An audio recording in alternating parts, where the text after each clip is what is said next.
지난 시간에 이어서 이제 한 번 더 신구약 중간기 400년 동안에 일어났던 일을 정리해 드리도록 하겠습니다. 그리고 이제 다음 주부터 신약이 시작되죠. 혹시 지난 시간과 이번 시간에 그런 질문 하시는 분 아니 계실지 모르겠어요.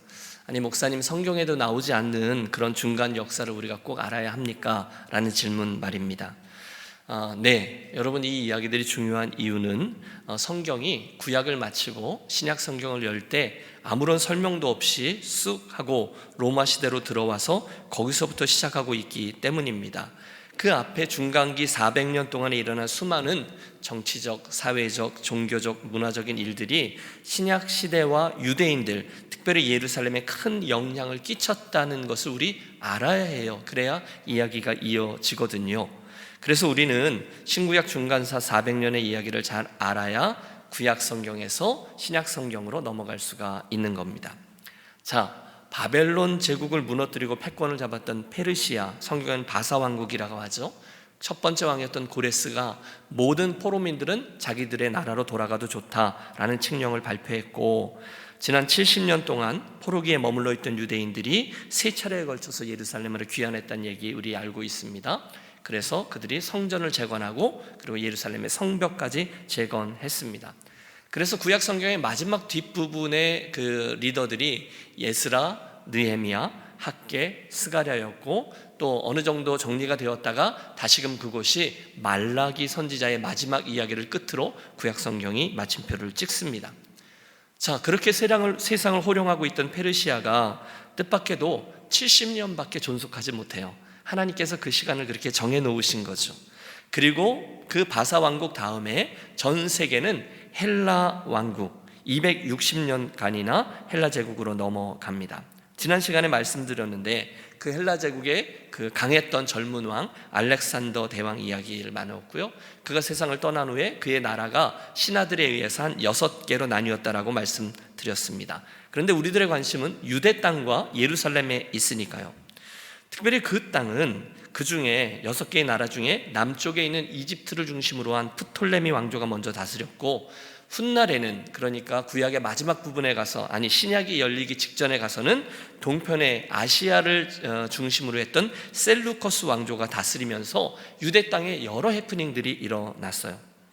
먼저 그 프톨레미 왕조 때 알렉산드리아라는 이집트의 도시에서 유대인들이 가지고 있던 모세오경이 헬라어로 번역되었다. 지난주에 말씀드렸죠. 그걸 70인역이라고 해서 유대인들의 종교라고 인식되고 있던 이 유대 종교, 하나님 신앙이 그 당시 온 세상을 향해서 뻗어나갈 수 있는 기회가 되었다 말씀 나누었습니다.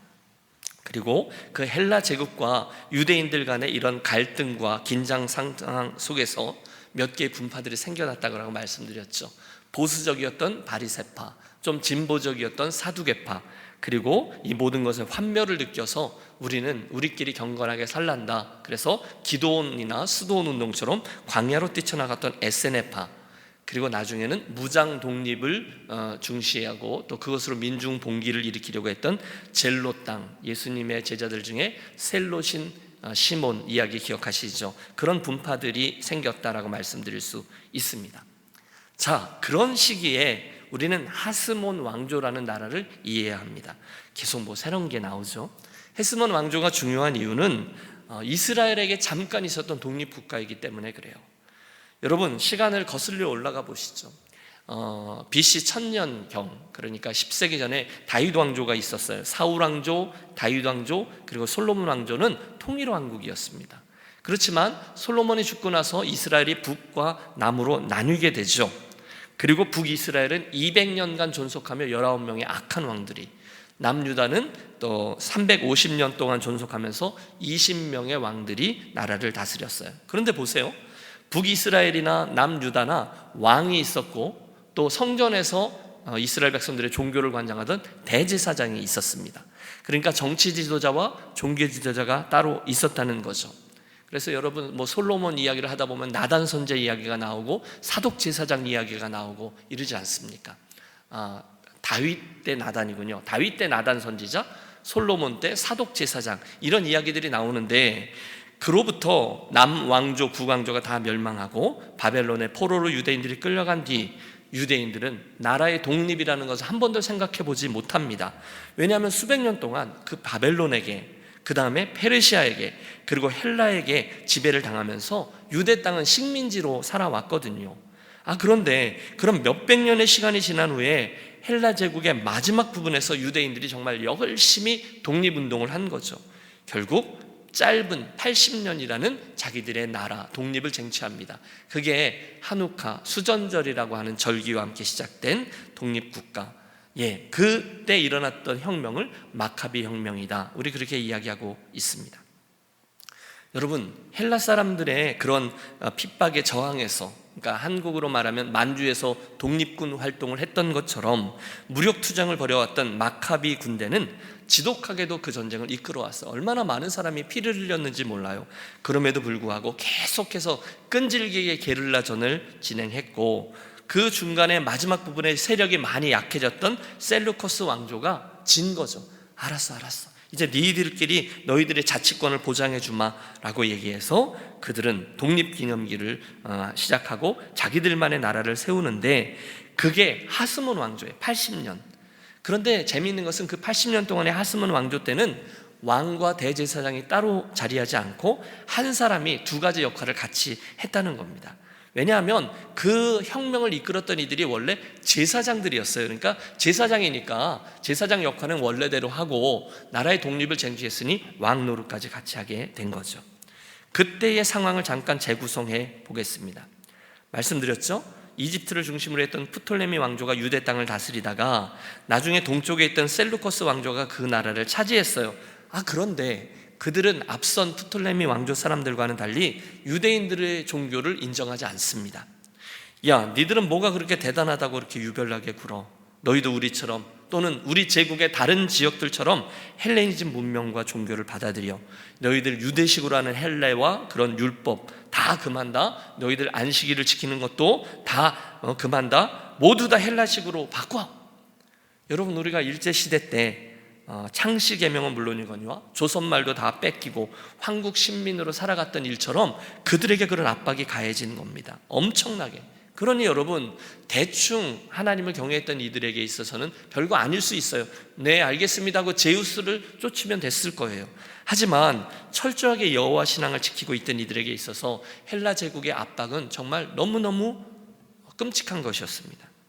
그러던 어느 날 저 시골의 제사장으로 있던 아버지 마타디아가 또다시 그걸 요구하면서 나타났던 헬라의 고급 관리들과 유대인 조력자들을 참다 욱하고 의분이 일어나 그들을 살해하고 자기의 세 아들들인 유다, 요나단, 시몬과 함께 떨쳐 일어납니다. 혁명이 시작된 거죠.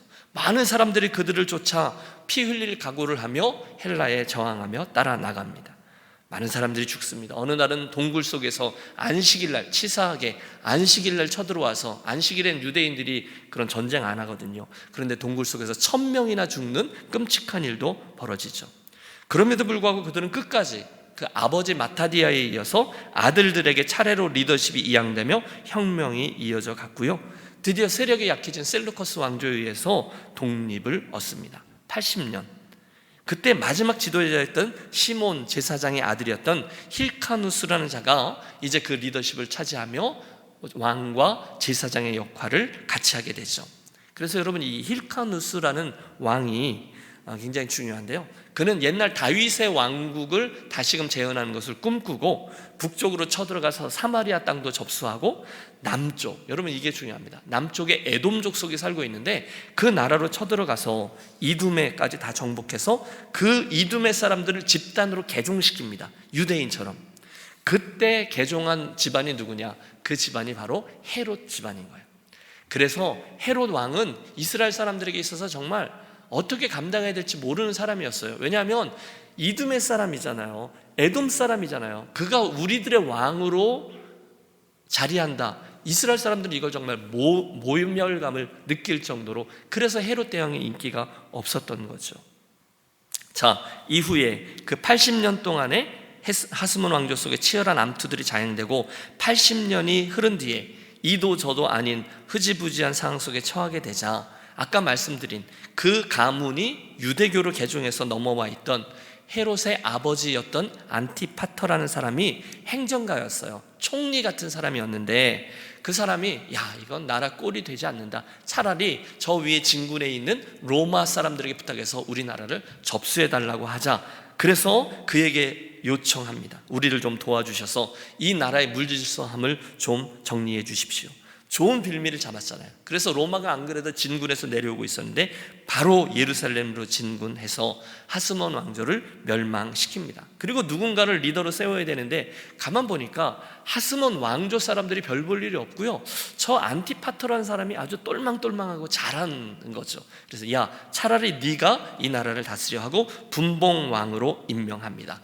그래서 헤롯 가문이 유대의 리더가 된 것이죠. 기회를 놓치잖아요.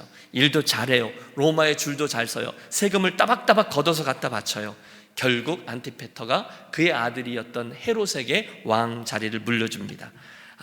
그래서 이두메 사람 헤롯이, 그 헤롯 대왕이, 그의 가문이 적어도 4대 5대 걸쳐서 유다의 정권을 장악하게 된 것입니다.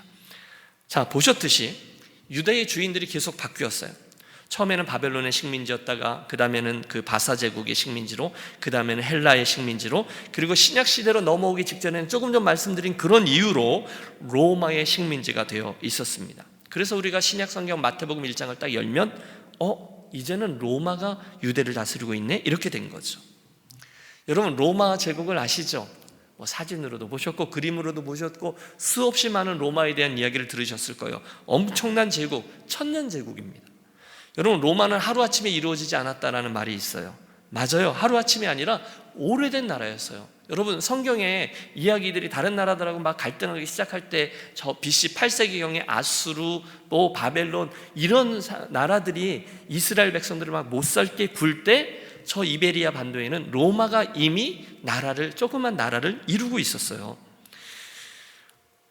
로마가 BC 8세기경에 나라를 이루어서 처음에는요, 왕정 300년 동안은 왕이 나라를 다스렸고 그 다음에 500년 동안은 공화정이라고 해서 왕이 독재하지 못하게 300명의 원로들이 같이 협의해서 의논해서 나라를 다스리는 방식으로 나라를 운영해 왔다가 이제 신약시대 거의 다 와서 BC 100년경에 또다시 1인 독재 체제, 왜냐하면 나라 땅이 너무 넓었는데요, 그 넓은 나라를 다스리려니 300명이 자기 의견들을 갖고 얘기하다 보니 일이 안 되는 거예요.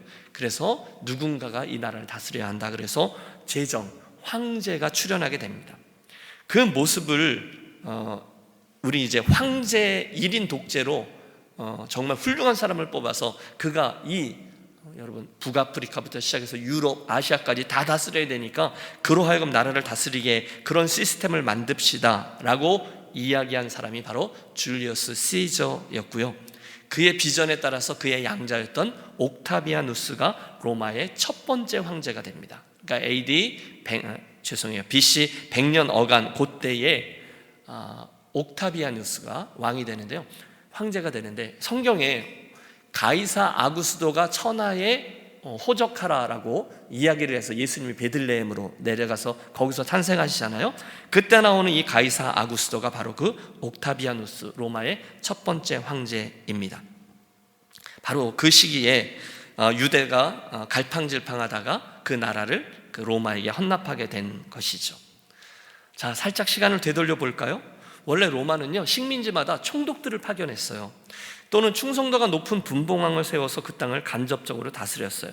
그런데 말씀드린 것처럼 그 이두메 사람 안티파터가 유대의 분봉왕이 되었죠. 그리고 그의 아들이었던 헤롯이 그 다음 왕위를 이어받았는데 그 기회를 너무 잘 이용합니다.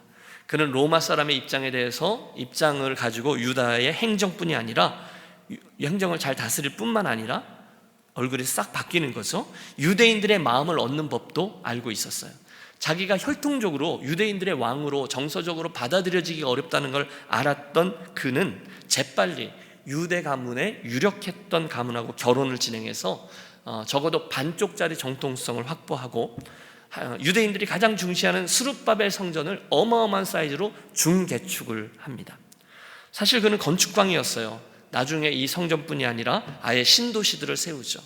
여러분, 우리가 신약 성경에 보면 요한복음인가요? 갈릴리 바다를 디베랴 바다라고 부르잖아요. 그 디베랴가 바로 그 티베리우스 황제를 기념해서 그렇게 부른 건데, 그 앞에 티베리우스라는 신도시를 세웁니다. 갈릴리에 있는 신도시죠.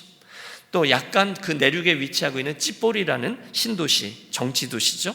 그리고 지중해 바닷가에 신약 성경에 자주 나오는 도시 가이사랴라는 도시가 있는데요, 이 가이사라는 바닷가 도시로서 구약에는 나오지 않아요. 그런데 이 헤롯이 도시를 만들어서 신약 성경에 여러 번 나옵니다. 그래서 로마 시대에 사도 바울이 가이사랴의 감옥에 갇히기도 하고 그런 이야기가 나오죠. 유념해야 될 게 또 있습니다. 그 유대 땅은 여러 나라의 식민지 지배를 받아오면서 예루살렘 성전을 중심으로 해서 엄청난 헌금과 세금을 거두었고 받았어요. 그 세금 중에 일부가 당연히 로마로 흘러 들어가게 되는 거죠. 그러므로 그 유대 땅을 점령한 이들은 유대인들의 종교 부분만 잘 관리해주면 거기에서 나오는 어마어마한 황금알을 얻을 수 있었거든요. 그런데 헤롯이 그걸 너무 잘해요. 그래서 두터운 신임으로 자그마치 34년간이나 왕 노릇을 합니다. 와, 그뿐이 아니에요. 그가 죽을 때 그의 세 아들들에게 유대 땅을 이렇게 저렇게 나누어 주기도 하고요. 오늘 그래서 우리가 함께 읽었던 본문을 보면 예수님 당시에 로마의 임명을 받아 분봉왕으로 섬겼던 이들의 이야기가 나옵니다. 헤롯 대왕의 아들로서 헤롯 아킬레오는 유대의 왕. 그래서 여러분, 예수님이 저 밑에 애굽으로 피난 가셨다가 헤롯이 죽었다라는 말을 듣고 다시 돌아오시는데, 그때의 죽은 헤롯이 아버지 헤롯이고요. 그런데 아킬레오가 유대 땅을 다스리기 때문에 그를 무서워해서 갈릴리 지역으로 가서 나사렛에서 살았다라는 기록이 나오거든요. 그 아킬레오입니다. 유대의 왕. 또 다른 아들인 헤롯 안티파스는 갈릴리와 베레아의 왕, 나중에 예수님을 재판했던 헤롯 왕이 그 왕입니다. 갈릴리의 왕이니까. 그리고 세 번째 헤롯 필립은 더 북쪽에 있는 땅의 왕으로 자리하게 됩니다. 그래서 이제 가이사라 빌립보 이야기할 때 바로 그 필립이죠. 자, 그러니 생각해 보세요. 수백 년 동안 이렇게 강대국들의 압제에 시달려온 유다 백성들 입장에서 보면 얼른 누군가가 와서 우리들을 구원해 줘야 된다고 생각해요. 그게 바로 메시아 사상이죠. 그리고 때가 참에 하나님께서 예수님을 이 땅에 성육신으로 보내주심으로 구원 사역을 시작하시고, 그러면서 이제 마태복음, 마가복음, 누가복음, 요한복음, 신약성경으로 이어지게 되는 것이죠. 자, 이상이 역사였다면 몇 가지만 좀 성경과 관련된 로마 이야기를 하죠. 예수님이 이 땅에 오셨을 때 유대 땅은 그 어마어마한 로마 제국의 일부였습니다. 전 유럽은 물론이거니와 북아프리카까지, 그리고 유대를 포함한 중동 지역까지 로마는 엄청난 영토를 가지고 있었어요. 그들은 너무너무 많은 것들을 갖고 있었기 때문에 일단 그 나라 사람들이 세금만 잘 내면 그 나라의 자치권들은 좀 많이 인정해주는 편이었습니다. 그러므로 유대인들이 예루살렘을 중심으로 해서 여호와를 섬기는 신앙을 갖고 있건 말건 그들은 세금만 잘 내면 그 나라를 그냥 유지시켜줬어요. 그런 이유로 원래 헬라 제국의 영향 아래에 있었던 그런 유대의 리더십들이 로마의 리더십으로 바뀌었음에도 불구하고 큰 변화를 느끼지 못합니다. 특별히 성전을 중심으로 했던 제사장 계급들 말입니다. 사두개인들, 바리새인, 그리고 서기관, 이런 이들은 늘 대제사장을 중심으로만 성전의 그런 권력을 독점함으로 계속 유대 사회의 중심에 서 있었습니다. 어떤 사람들은 친로마적인 사람들, 어떤 사람은 친유대적인 사람들, 그러면서 그 땅에서 그냥 그렇게 살고 있었어요. 편안하게 살고 있었어요. 그들은 예루살렘에서 백성들이 가지고 온 제사만 잘 지내주고 그들이 가지고 온 헌금만 잘 관리하면 엄청난 부와 특권을 누릴 수 있었습니다. 그래서 대제사장 안나스가 그의 사위였던 가야바에게 대제사장직을 세습시켜 준 거죠. 마르고 닳도록 해먹으면서 어마어마한 부를 축적했던 것입니다. 바로 그 점이 예수님께서 그 사두개인들과 대척점에 서신 정확한 이유였습니다. 여러분, 그들은요 가장 중요한 게 안정이에요. 자기들 예루살렘 성전을 중심으로 안정적으로 자기들이 돈을 쏙쏙 빼먹고 있었는데 어느 날 예수라는 젊은이가 와서 성전을 뒤엎어 버린 거잖아요. 환전상들을 내쫓고 장사치들을 다 내쫓아 버린 겁니다. 그러니 눈에 가신 거죠. 저 친구가 그 메시아일지도 모른다는 그 갈릴리의 청년이야? 그러면 만약에 그가 이 나라를 접수하면 우리들이 누리고 있던 이 모든 것들이 다 사라질 텐데, 여러분, 그래서 그들이 예수님에게 누명을 씌워서 예수님을 없애버린 것이죠. 물론 예수님은 당신의 나라가 이 세상에 속한 것이 아니라라고 분명히 말씀하셨습니다. 예수님은요, 로마 정부의 체제를 인정해 주셨어요. 당신이 태어나실 때 마리아와 요셉이 로마를 인정했기 때문에 호족하러 내려간 거예요. 또 그들이 누가복음 20장에 보면 예수님을 올가매려고 교묘한 질문을 드리죠. 가이사에게 세를 바치는 것이 옳으니까 옳지 않습니까? 세를 바치는 게 옳다 그러면 저 메시아는, 저 예수는 로마 편이야 이러고 들쑤실 것이고, 세를 바치지 않는 것이 옳다라고 얘기하면 그들에게 가서 일르면 되는 거죠. 그러면 예수를 잡아가니까요. 그런데 그런 교묘한 질문 앞에 예수님께서 이렇게 대답하시잖아요. 가이사의 것은 가이사에게, 하나님의 것은 하나님에게. 그래서 그 올무에서 벗어나시죠. 예수님의 나라는 이 세상 로마 정부와 상관이 없는 하나님 나라, 그러면서 예수님 또한 이 땅의 정치 체계를 인정하셨습니다. 그 다음은 로마의 총독 이야기입니다. 여러분, 예수님이 십자가에 못 박혀 돌아가실 때 그분은 유대법 때문에 십자가에 못 박혀 돌아가신 게 아니라 로마법 때문에 십자가에 못 박혀 돌아가신 거예요. 그 당시 예수님이 십자가에 못 박혀 돌아가실 때 로마가 보낸 총독이 누구죠? 우리 사도신경에서 맨날 이야기하는 본디오 빌라도잖아요. 바리새인들, 사두개인들, 대제사장들을 포함한 유대의 지도자들이 사내들인 공회로 모여서 예수님을 죽이기를 이미 공모했죠. 그런데 자기들이 죽일 수는 없어요. 그래서 로마 총독인 빌라도에게 그분을 고발합니다. 그런데 빌라도가 볼 때 이건 엉뚱하거든요. 왜냐하면 그 당시 유대인들 안에 있는 종교 문제나 가벼운 민사 사건은 그냥 사내들인 공회가 처리하면 됐었어요.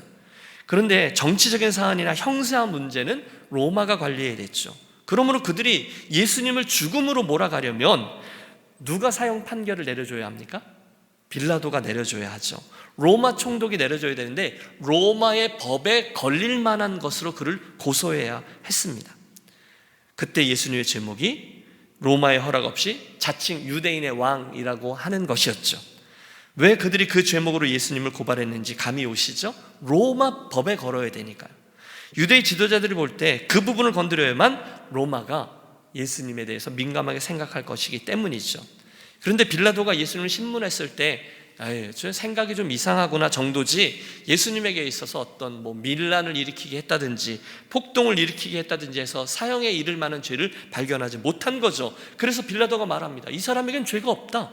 실제로 예수님을 놓아주려고까지 했습니다. 순간 아까 말씀드린 그 종교 지도자들과 종교를 그 독점 권력을 쥐고 있던 종교꾼들이 가장 치사한 방법을 써요.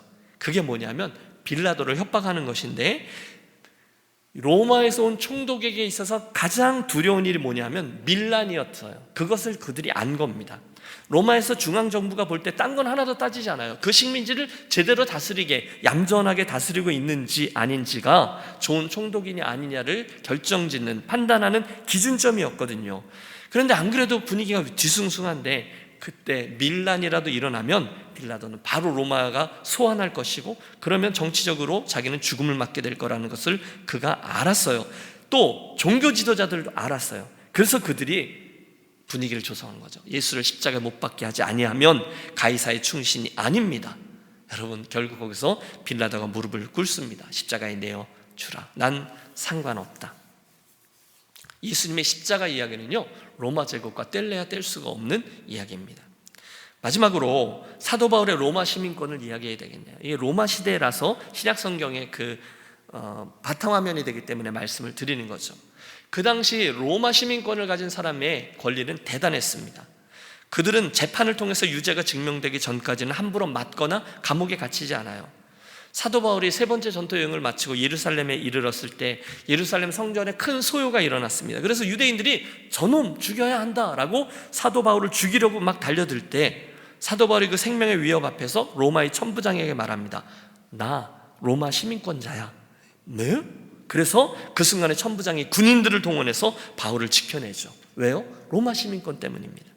나중에 바울은 그 시민권을 사용해서 내가 황제 가이사에게 상소하노라 요청했고, 사도 바울의 마지막 부분에 보면 결국 바울이 로마로 호송되죠. 스스로를 변론할 수 있는 권리 때문에 그렇습니다. 사도 바울 얘기였고요. 신약 성경의 제일 마지막 부분에 나오는 게 요한계시록인데 사도 요한이 반모섬에 귀향가 있거든요. 근데 그곳이 채석장입니다. 로마 사람들이 돌을 뜨는 곳인데 그것도 그 유배지는 로마의 유배지였다. 이 점을 우리가 기억해야 합니다.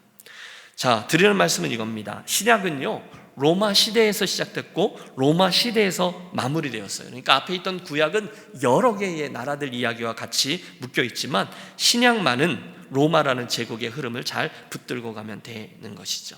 여기까지가 신구약 중간사 400년에 대한 이야기입니다. 오늘 우리 잠깐 기도의 자리로 나아가겠는데요. 오늘은 우리가 그 시기에서 기도하겠습니다. 온통 혼란했던 제국의 사정들, 나라가 바뀌고 주인이 바뀌고 하수인들도 바뀌지만 하나님의 시계는 정확히 돌아가고 있었고 이 모든 것들이 이 땅에 복음의 확산을 준비하기 위한 하나님의 때와 맞아들어가 드디어 때가 참에 예수께서 이 땅에 오셨고 십자가 그리고 교회의 이야기로 이어집니다. 여러분, 우리는 확신합니다. 그분이 주인이세요. 그러므로 이 아침 우리들의 기도는 하나님의 주인 되심을 우리 또 한 번 선포하며 기도하겠습니다. 역사 앞에서 여러분 세상에 소용돌이 치고 있잖아요. 또 우리 유니온 교회 앞에서 또 한 해를 우리가 이어가고 있는데요. 또 저와 여러분의 인생 앞에서 결국은 하나님이 주인이십니다. 하나님의 뜻이 이루어질 것을 믿습니다. 우리 그렇게 고백하며 기도하시고 그 출발점에서 남겨져 있는 내 인생, 오늘부터 시작하는 남겨진 내 인생 하나님 앞에서 살겠습니다. 또 한번 결단하며 기도하겠습니다.